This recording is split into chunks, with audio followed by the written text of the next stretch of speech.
Welcome students in our video of registers and counters unit 3 digital electronics.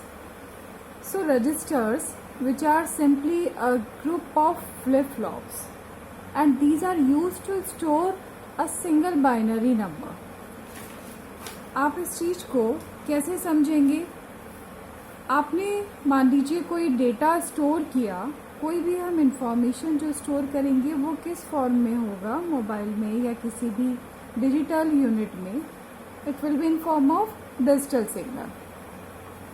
और digital signal आपका bit wise proceed होता है.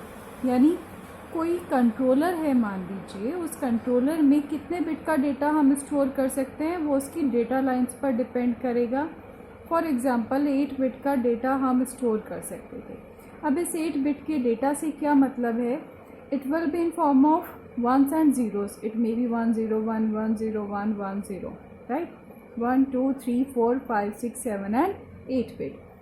जो starting की बिट है उसको हम D0 कहेंगे, लास्ट वाली बिट को हम D7 कहेंगे. ये बिट जानी जाती है LSB के नाम से, यानी least significant bit, and D7 is known as MSB यानी मोस्ट सिग्निफिकेंट बिट, राइट. तो अब इस 8 बिट के डेटा को स्टोर करने के लिए किसी भी मेमोरी में आपको कितने बिट का रजिस्टर चाहिए? आपको 8 बिट का ही रजिस्टर बनाना पड़ेगा. और 8 बिट का रजिस्टर फॉर्म करने के लिए आपको कितने फ्लिप फ्लॉप्स रिक्वायर्ड होंगे? Number of flip flops will be 8. It simply means, जैसा कि हमने स्टार्टिंग में स्टडी किया था, कि flip flop is a basic element used to store 1 bit of data. आपको जितनी बिट्स स्टोर करनी है, अगर 4 बिट्स स्टोर करनी है तो 4 बिट का आप एक रजिस्टर बनाएंगे जिसमें 4 फ्लिप फ्लॉप्स यूज्ड होंगे. तो रजिस्टर्स एक ग्रुप ऑफ फ्लिप फ्लॉप है जो बिट वाइज इंफॉर्मेशन को स्टोर करता है. अब इसको क्लासीफाई किया गया serial in, serial out, serial in, parallel out, parallel in, serial out and parallel in, parallel out. इसको यहाँ पर समझने की कोशिश करते हैं. आपके पास एक कंप्यूटर है. इस कंप्यूटर में से आपने जो डेटा एग्ज़िट किया है वो डेटा पैरेलल फॉर्म में है. मान लीजिए D0 से लेकर D7 तक का डेटा है जो पैरेलल फॉर्म, मतलब एक साथ ये डेटा अपीयर हुआ है लाइन पर. अब इस D0 टू D7 तक के डेटा को यहाँ पर एक मॉडेम हमने कनेक्ट किया. यहाँ इसको हमें किस तरह से भेजना है? सीरियल फॉर्म में भेजना है. आगे मॉडेम की जो आउटपुट लाइन होगी वो एक सिंगल वायर पे होगा जिसमें डेटा सीरियल फॉर्म में आगे जाएगा. आप अपने कंप्यूटर को कनेक्ट करेंगे मॉडेम से अगर आपको नेट एक्सेस करना है, और मॉडेम की सीरियल वायर के थ्रू ये डेटा आगे प्रोसीड होगा.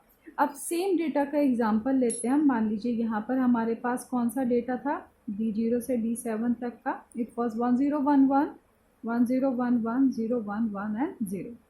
अब इस डेटा को मुझे सीरियल फॉर्म में आगे प्रोसीड करना है, तो मैं क्या काम करूँगी?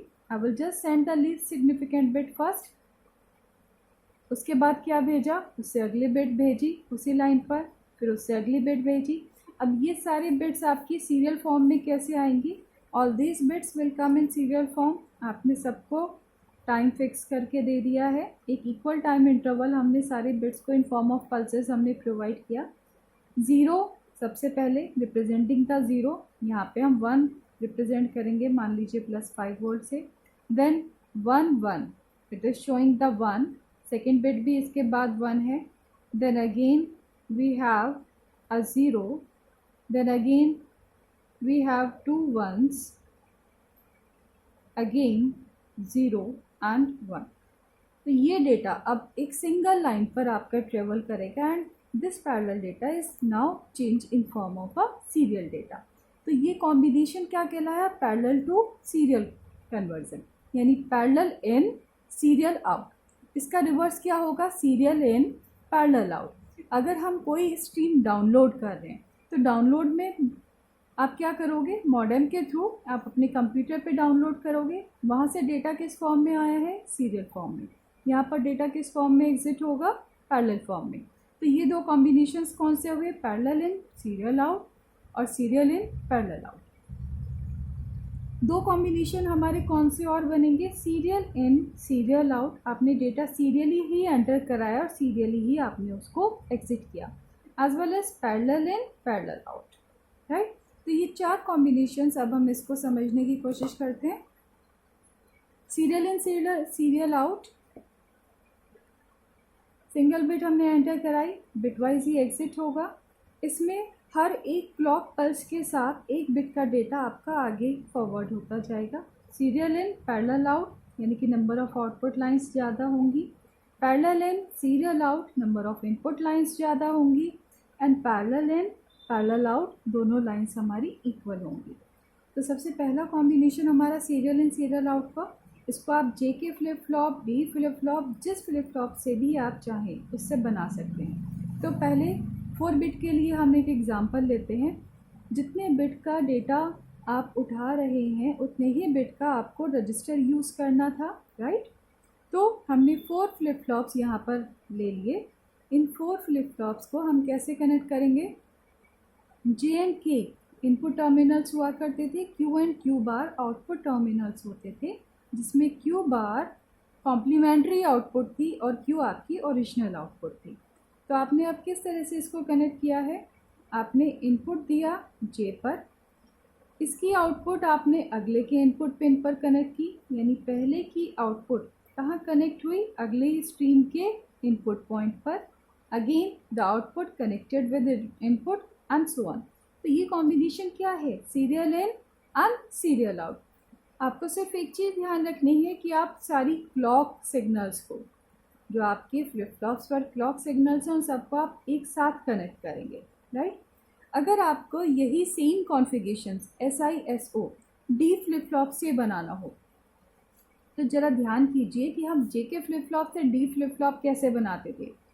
JK फ्लिप फ्लॉप से it was the J and K, अगर D फ्लिप फ्लॉप बनाना है तो यहाँ पर हम सिर्फ एक इन्वर्टर यूज़ किया करते थे। आप इसको इस तरह से भी लिख सकते हैं, इंडिविजुअल D ब्लॉक बनाकर हम मेंशन करें, या JK के साथ हम एक इन्वर्टर लगा दें तो वो भी D फ्लिप फ्लॉप का काम करेगा। It was the configuration of SISO। अब serial in parallel out, data serial form में एंटर किया है, यानी मान लीजिए 1011 था, तो आपने सबसे पहले क्या लिया, LSB ली, ये 1 यहाँ एंटर हुआ। पहली क्लॉक पल्स के साथ ये वाला 1 कहाँ आ जाएगा, फर्स्ट की आउटपुट पर। उसके बाद जब अगली क्लॉक पल्स आएगी, सारे काम आपके क्लॉक सिग्नल के साथ होंगे। सेकेंड क्लॉक सिग्नल पे जो नेक्स्ट डेटा है वो यहाँ आएगा और ये वाला 1 आपका आगे पहुँच जाएगा।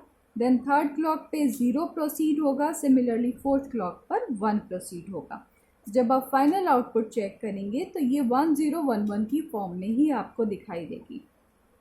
यहाँ पर इसको हम MSB मानेंगे और इसको हम LSB मानेंगे। ये आप इस तरह भी लिख सकते हैं, it may be the D0, D1, D2 and D3, right. अब पहले पैरेलल इन पैरेलल आउट को समझते हैं। Parallel in parallel out configuration कहती है, सबसे सिंपल कॉन्फ़िगरेशन है, आपको किसी भी फ्लिप फ्लॉप को कनेक्ट नहीं करना है। आपने 4 फ्लिप फ्लॉप्स लिए, सिर्फ उनको क्लॉक सिग्नल आप साइमल्टेनियस देंगे, बाकी सारे फ्लिप फ्लॉप्स को इंडिविजुअल इनपुट प्रोवाइड किया जाएगा as well as individual output इनसे ली जाएगी। लास्ट कॉन्फ़िगरेशन है हमारा पैरेलल इन सीरियल आउट, तो जिसमें हमने डेटा को इनपुट तो पैरेलली कराया है, लेकिन हमें वो डेटा एक एक करके सीरियल फॉर्म में आउटपुट पर लेना है। तो इसके लिए हम 2 स्टेप में काम करेंगे। पहला स्टेप होगा हमारा डेटा को लोड कराना, दूसरा स्टेप होगा हमारा डेटा को शिफ्ट करना। तो जब आप लोड पे इस लाइन पर हाई रखेंगे, तो इस लाइन पे हाई होने का मतलब कौन सा एंड गेट एक्टिवेट होगा, यहाँ पर 1 आया, सिमिलरली यहाँ 1 होगा और यहाँ 1 होगा। यानी जब आपने लोड की लाइन पर हाई दिया है तो जो भी आप डेटा देंगे वो कहाँ आ जाएगा, और गेट के टर्मिनल पर यहाँ पर प्रेजेंट हो जाएगा। और गेट की प्रॉपर्टी क्या थी कि उसके कोई भी एक इनपुट अगर हाई है तो अकॉर्डिंगली उसका आउटपुट हाई हो जाता है। तो यहाँ से ये डेटा आपका लोड हुआ है, D1 तक आ गया, डेटा 2 आपका D2 पर, डेटा 3 आपका D3 पर, डेटा 0 हमने डायरेक्टली ही D0 पर दिया है। अब इस डेटा को हमें, जो कि यहाँ प्रेजेंट हो चुका है, मान लीजिए इट वॉज द 1011, इसको हमें अब शिफ्ट करना है। तो अब आप क्या काम करेंगे, आप इस लाइन में से लोड को डीएक्टिवेट करेंगे, यानी इसको 0 कर देंगे, और शिफ्ट वाली लाइन पर आप 1 कर देंगे। आप यहाँ देख सकते हैं कि दोनों लाइन एक दूसरे के कॉम्प्लीमेंट्री हैं। अगर हम इस लाइन पर इस इनपुट पर 1 दें तो लोड पर 0 होगा और शिफ्ट पर 1 होगा। अब हमें डेटा को शिफ्ट करना है। तो शिफ्ट करने के लिए हमने ये जो एंड गेट था लोड वाला, ये डीएक्टिवेट हो चुका है 0 होते ही। दूसरा एंड गेट जो कि शिफ्ट के साथ कनेक्ट है, ये एक्टिवेट हो चुका है, राइट। तो अब जो भी डेटा क्लॉक पल्स के साथ D0 से Q0 पे आया वो थ्रू द एंड गेट अगले की इनपुट पर प्रेजेंट हो गया।